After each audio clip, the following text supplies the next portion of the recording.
তাও আমি রামিসাকে নিজের করে ছাড়বো। রামিসা, তোমার যত সময় লাগে তুমি নাও, তাও প্লিজ আমার তোমাকেই চাই। আকাশ, আমি বললাম তো আমি ভেবে দেখবো, প্লিজ এমন পাগলামো করো না।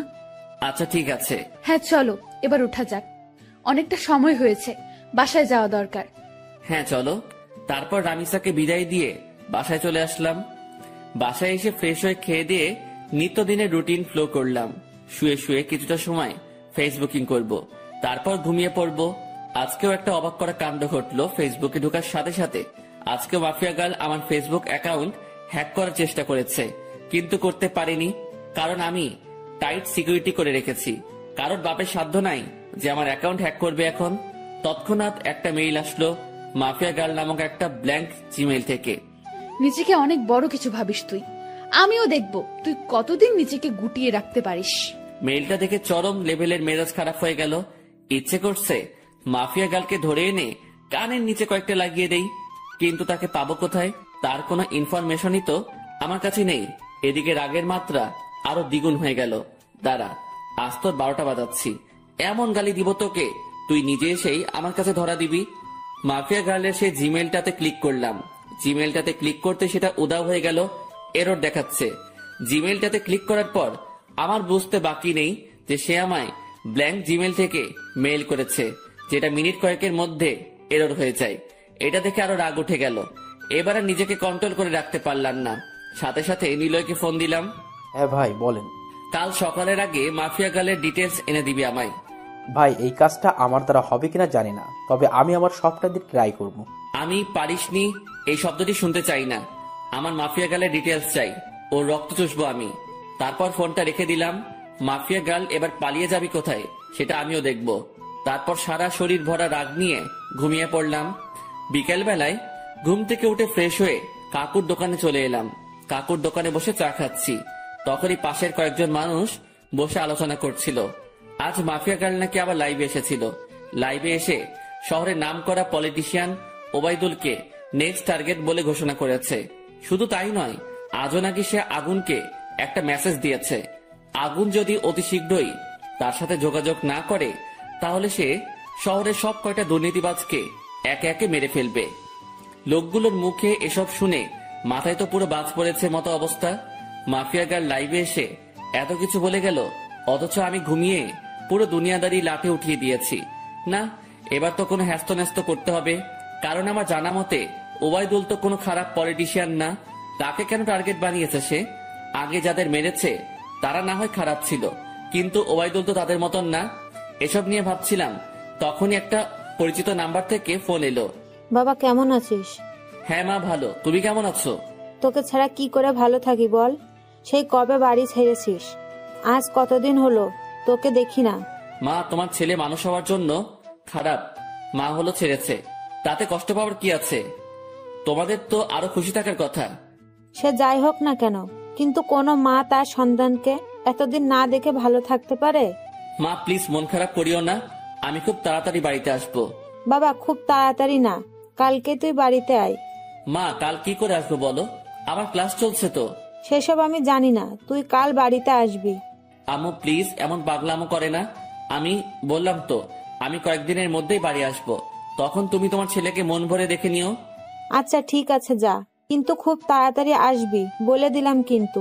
হ্যাঁ মা, খুব তাড়াতাড়ি আসবো। এবার রাখি কেমন? আচ্ছা। আম্মুর সাথে কথা বলে ফোনটা রেখে দিলাম।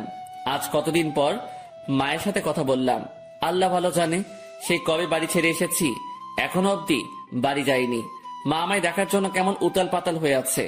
না, কিছুদিনের মধ্যে একবার বাড়ি যাব আমি, কিন্তু আমি যেই কারণে বাড়ি ছেড়ে এসেছি সেটা এখনো হয়নি।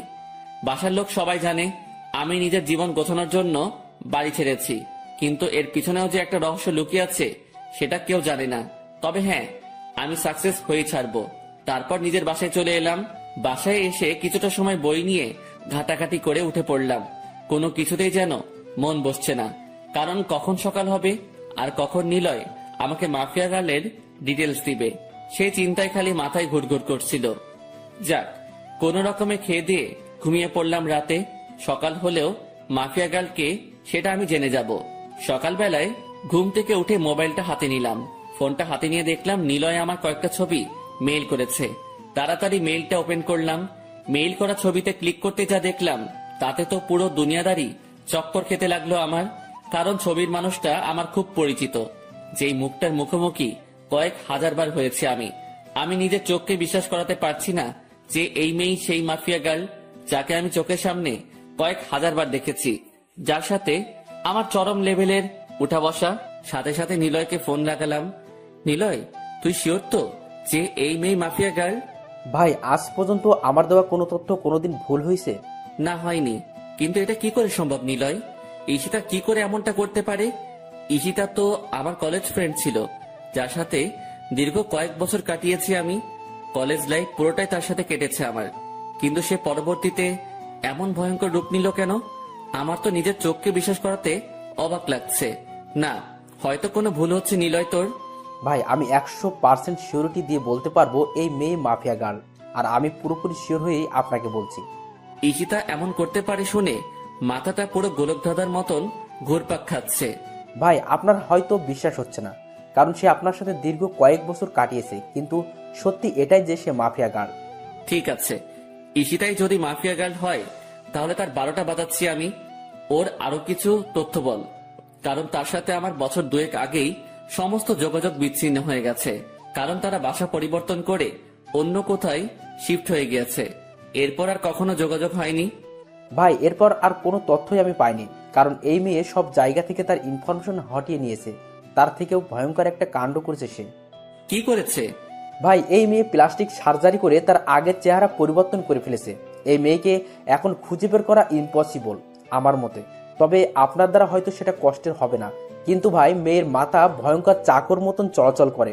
গতকাল আপনি ফোন দেওয়ার পর আমি কম হলেও 50টার উপরে ছেলে লাগিয়েছি মাফিয়া গালের খোঁজ বের করার জন্য, কিন্তু অবশেষে সবাই খালি হাত ফিরেছে। কিন্তু একজন খালি তার কিছু ছবি কালেক্ট করেছে। তবে বর্তমান সময়ে সে দেখতে কেমন তার কোনো ছিটে ফোঁটা বা চিহ্ন খুঁজে পায়নি।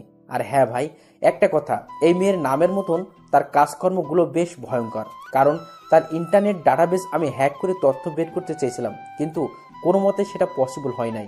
এই মেয়ে হ্যাকিংয়েরও মাস্টার। নীলয়ের মুখ থেকে ঈশিতার এইরূপ কর্মকাণ্ডের কথা শুনে এবার আর জায়গায় স্থির থাকতে পারলাম না। নিলয় কি বলল ঈশিতার সম্পর্কে এগুলা? যেই মেয়ে কলেজ লাইফে থাকতে এতটা সাদাসিধা ছিল, তার মধ্যে কয়েক বছরের ব্যবধানে এতটা হিংস্রতা কি করে আসতে পারে? মাথায় তো কিছুই খেলছে না। আচ্ছা নিলয়, আমি ফোন রাখলাম, পরে কথা হবে তোর সাথে। আর শোন, মাফিয়া গার্লের খোঁজ চালু রাখিস। আচ্ছা ভাই।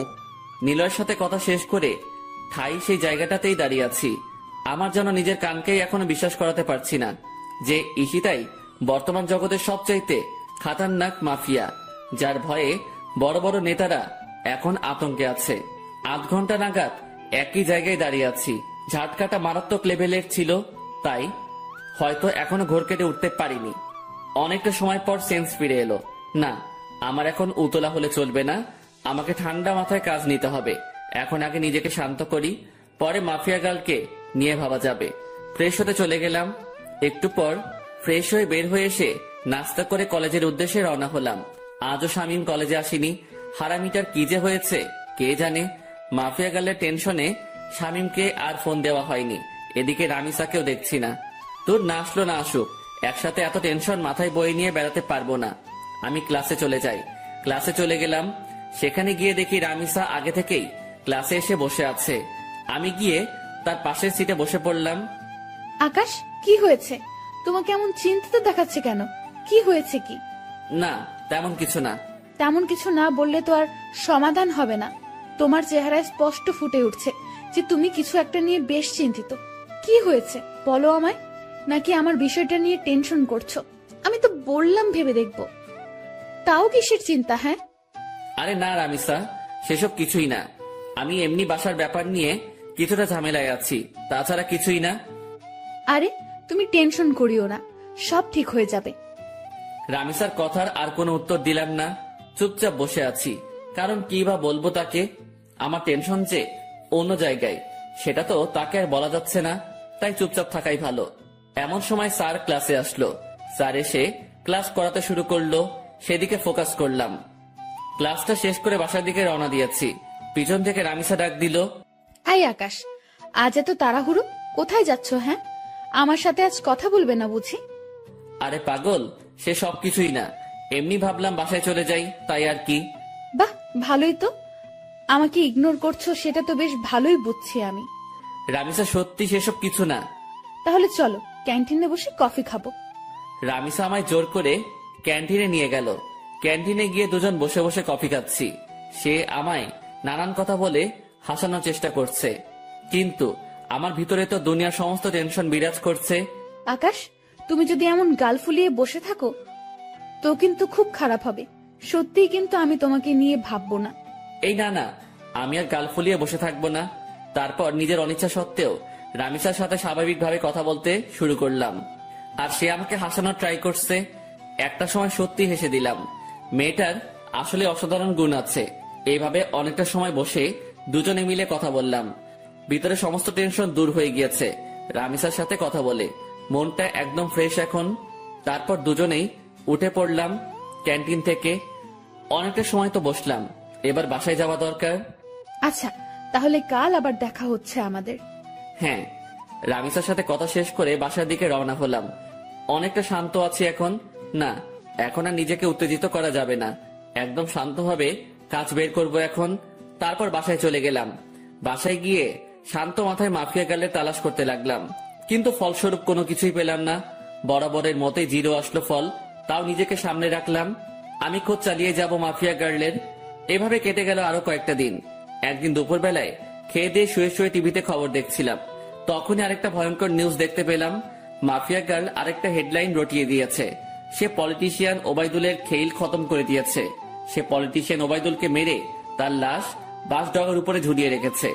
এই ঘটনার পর প্রশাসন পুরোপুরি ফায়ার হয়ে গেছে মাফিয়া গার্লের উপরে। দেশের মানুষ সবাই জানে যে মাফিয়া গার্ল 2 নাম্বার মানুষদের খেইল খতম করছে, কিন্তু তারপরেও প্রশাসন তো আর চুপ থাকতে পারে না। কারণ সাজা দেওয়ার হলে দেশের প্রশাসন দিবে। দেশে আইন কানুন বলতেও অনেক কিছু রয়েছে, কেউ তো আর তার ঊর্ধ্বে যেতে পারে না। প্রশাসন পুরো হাত পা বেঁধে নেমেছে মাফিয়া গার্লকে খোঁজার জন্য। এবার হয়তো একটা হেস্তনেস্ত করেই ছাড়বে প্রশাসন, কিন্তু আমিও তো হাল ছাড়ার মানুষ না। প্রশাসন মাফিয়া গার্লকে খুঁজে বের করার আগে আমি তাকে খুঁজে বের করব, কারণ আমার তাকে আগে চাই। তাড়াতাড়ি নিলয়কে ফোন দিলাম আবার। সে হয়তো কোনো ক্লু দিতে পারবে আমায়। এতদিনে হয়তো কিছু হলেও হাতে এসেছে তার। ভাই দুঃখিত, এখনো আমি মাফিয়া গার্লের কোনো খোঁজ পাইনি, আর আমার মনে হয় না যে আমি তার কোনো খোঁজ বের করতে পারবো। আচ্ছা ঠিক আছে, তাও তুই খোঁজ জারি রাখ। তারপর ফোনটা রেখে দিলাম। এবার সত্যি মনে হচ্ছে আমার মাঠঘাট বেঁধে নামতে হবে, কারণ এরপর আর অপেক্ষা করলে প্রশাসনের হাতে মাফিয়া গার্ল ধরা পড়বে। কারণ মাফিয়া গার্ল যত যাই করুক না কেন, সে একটা ভুল কাজ করেছে তার কোড দিয়ে। এটা দিয়ে মাফিয়া গার্লের সন্ধান বের হওয়ার 30% সম্ভাবনা রয়েছে। আমিও হয়তো চেষ্টা করলে বের করতে পারবো, কিন্তু আমার কাছে বর্তমানে এমন ভালো স্পিড ইন্টারনেট নাই। সো আমি আমার চাকুওয়ালা মাথা চালাবো। শান্ত মাথায় ভাবতে থাকলাম শুরু থেকে সবকিছু। আমার খোঁজ কতদূর গিয়েছে সবটাই আবার পুনরায় ভাবতে লাগলাম যে মাফিয়া গার্লের খোঁজ করায় কোনো দিকে কমতে রেখেছে কিনা, বা কোনো কিছু আমার থেকে ছুটেছে কিনা। তখন মাথায় আসলো রামিসার কথা। তাকে তো শুরুতে আমার একটু সন্দেহ হয়েছিল, কিন্তু এরপর তাকে আর ঘেটে দেখিনি। না, এবার রামিসাকে নিয়ে রিসার্চ করব, কিন্তু কোথা থেকে শুরু করব ভেবে পাচ্ছি না। এর মধ্যে মাফিয়া গার্ল আবারও লাইভে আসার ডেট দিল। হ্যাঁ পেয়েছি। এবার মাফিয়া গার্লে লাইভ করার সময় আমি রামিসার সাথে থাকবো। সে যদি মাফিয়া গার্ল হয় তাহলে তো তখন সে লাইভ করতে পারবে না, বা আমার সাথে সেই সময় থাকতে বাহানা দেখাবে। তখন সেটা দেখেই যা বোঝার বুঝে নিব। পরের দিন মাফিয়া গার্ল আগের টাইমের ন্যায় ঠিক 3টায় লাইভে আসবে বলেছে। এদিকে আমি রামিসাকে ফোন দিয়ে বলেছি যে সে যেন আগামীকাল দুপুর 3টায় আমার সাথে দেখা করে। একটা জরুরি কাজ আছে তার সাথে আমার, তাকে বিশেষ কিছু বলার আছে আমার। সে সরাসরি না করে দেয়। না, কাল দুপুর 3টায় আমার একটা বিশেষ কাজ আছে, তখন তোমার সাথে কোনোভাবেই আমি দেখা করতে পারবো না। রামিসার কথা শুনে খটকা লাগলো মনের ভিতরে। তার মানে কি আমার ধারণাই ঠিক? রামিসাই সে ক্রিমিনাল যাকে পুরো দেশের প্রশাসন মিলে বাতি লাগিয়ে খুঁজছে। ও মাই গড, মাফিয়া গার্ল এতদিন আমার চোখের সামনে ছদ্মবেশ নিয়ে ঘুরছে, অথচ আমি তাকে চিনতেই পারিনি। না, এবার একটা হেস্তনেস্ত করতেই হবে। এবার রামিসাকে ধরার পালা এসে গেছে। মাফিয়া গার্ল এবার পালাবে কোথায় এসব নিয়ে ভাবছিলাম। ঠিক তখনই রামিসা আমাকে আবার ফোন দিয়ে বড়সড় একটা শক খাইয়ে দেয়। আচ্ছা ঠিক আছে আকাশ, আমরা কাল 3টা বাজে দেখা করব। তবে হয়তো আমার কলেজে আসা হবে না কাল, বাসায় কিছু কাজকর্ম বাকি আছে। রামিসার কথা শুনে থতমত খেয়ে গেলাম। একটু আগে সে বলল কোনোভাবেই কাল 3টায় দেখা করা সম্ভব না, আবার এখন বলছে কাল 3টায় দেখা করবে। এদিকে আমি রামিসাকে নিয়ে কত কিছু ভেবে বসলাম। তাহলে কি রামিসা মাফিয়া গার্ল না? ও আল্লাহ, মাথা পুরো জ্যাম খেয়ে আছে। মাফিয়া গার্ল যদি কাল 3টার সময় লাইভ করে আর এদিকে রামিসা আমার সাথে থাকে, তাহলে তো রামিসা মাফিয়া গার্ল না। আমার সন্দেহটা তাহলে পুরোপুরি ভুল হবে না। আর ভাবতে পারছি না আমি কি সব ঘটছে আমার সাথে। একটা সূত্র ধরে 2 কদম এগিয়ে যাচ্ছি, কিন্তু পরবর্তীতে নিরাশ হয়ে 4 কদম পিছনে চলে আসছি। মাথা পুরো আগুনের মতন গরম হয়ে আছে। ফোনটা বালিশের পাশে রেখে ঘুমিয়ে পড়লাম। বিকেলবেলা ঘুম থেকে উঠে হাঁটতে বের হলাম। বের হওয়ার আগে বেশ কয়েকবার শামীমকে ফোন দিয়েছি, কিন্তু সে রিসিভ করেনি। কাকুর দোকানে বসে চা খাচ্ছিলাম, তখন শামীম ফোন দিল। কিরে, ফোন দিয়েছিলি মনে হয়? হ্যাঁ দিয়েছিলাম। আচ্ছা তোর কি হয়েছে বলতো? আজ কতদিন হয়ে গেল তুই ক্লাসে আসছিস না, তার উপরে কোনো খবর সবর নাই। আরে বাসায় একটা সমস্যা হয়েছে ছোট বোনকে নিয়ে, তাই কিছুদিন কলেজ আসিনি। সমস্যাটা কেটে উঠতে হয়তো আরো কয়েকটা দিন লাগবে, তারপর কলেজ আসবো। ও আচ্ছা, তাহলে তুই আগে সমস্যা সমাধান কর, পরে না হয় কলেজে আসিস। ওকে বন্ধু। শামীমের সাথে কথা বলে ফোনটা রেখে দিলাম। তারপর কাকুর দোকান থেকে উঠে বাসায় চলে আসলাম। অপেক্ষায় আছি কালকের দিনের। কোনো মতে আজকের দিনটা পার করে দিলাম। পরের দিন কলেজে চলে গেলাম। রামিসা আজ ক্লাসে আসবে না, তারও নাকি বাসায় কি কাজ বাকি আছে, তাই আজ আমার একাই কাটাতে হবে কলেজে। কোনোভাবে কলেজ টাইম শেষ করে বাসায় চলে এলাম। তারপর বাসায় এসে ফ্রেশ হয়ে খেয়ে দিয়ে রামিসাকে ফোন দিলাম। হ্যাঁ, কোথায় দেখা করবে বলো? কলেজ মাঠে আসো। আমিও বাসা থেকে বের হয়ে সেখানে আসছি। ওকে। আমি শার্ট পরে কলেজ মাঠে চলে গেলাম। সেখানে গিয়ে ঘাসের উপরে বসে আছি। 3টা বাজতে আর মিনিট 5 বাকি। এমন সময় রামিসাও চলে আসলো। আচ্ছা বলো তো, হঠাৎ আমার সাথে এমন কি জরুরি কথা বলবে যার কারণে আজ এই অসময়ে এখানে আসতে বললে? বলবো, একটু ওয়েট করো। আমি বাসার থেকে আসার সময় রামিসাকে নিয়ে অনেক কিছু ভেবে এসেছি। কেন? এখন বললে কি হবে? আরে একটু বসো না, এত অস্থির হচ্ছ কেন?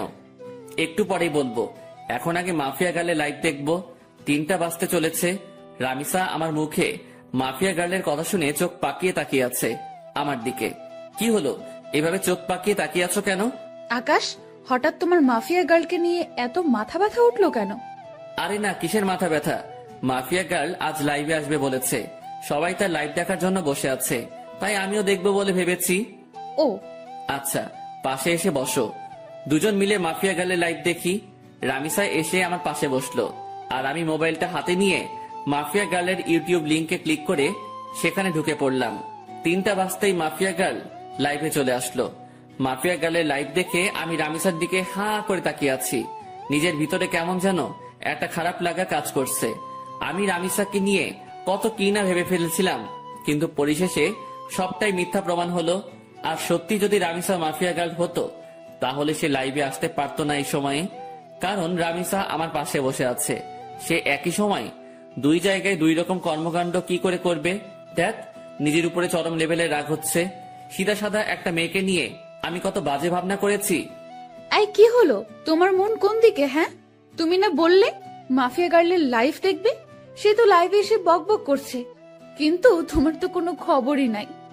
রামিসার ডাকে হুঁশ ফিরে আসলো। দেখবো তো। তারপর মাফিয়া গার্লের লাইভ দেখায় ফোকাস করলাম। সে তার ইন্ট্রোডাকশন নিয়েই যাচ্ছে। আমি আপনাদের আগেও বলেছি, এবারও বলছি, আমার কোনো খারাপ মাকসাদ নেই। আমার মূল মাকসাদ হচ্ছে যারা দেশের নাম বেচে বেচে খায় তাদের হাতে হারিকেন ধরিয়ে দেওয়া, আর আমি সেটাই করছি। শুধু তাই নয়, এবার দেশের মধ্যে যত কয়টা গ্যাংস্টার টিম আছে তাদের সব কয়টাকে আমি মৃত্যুর চৌকাঠে পৌঁছাইয়ে দিব। শান্তশিষ্টভাবে দেশ চলবে, কোনো ধরনের টিম আর থাকবে না। মাফিয়া খুফিয়া সব আমি ধুলোয় মিশিয়ে দিব। আর আগুন, আপনার মুখোমুখি হওয়ার ইচ্ছা আমার বহুদিন আগে থেকেই, অনেক আগ থেকেই শুনে এসেছি আগুনের নাম। যেই আগুন নাকি সত্যি এক সময়ের খতরনাক খেলাড়ি ছিল, যার নাম শুনলে এখনো নাকি অনেকের প্যান্ট ঢিলা হয়ে যায়। আমি চাই আপনার মুখোমুখি হতে, আমি চাই মানুষরূপী আগুনটাকে নিজের চোখে দেখতে। সো আপনি আমার মনের খয়াসটা পূরণ করে দিন।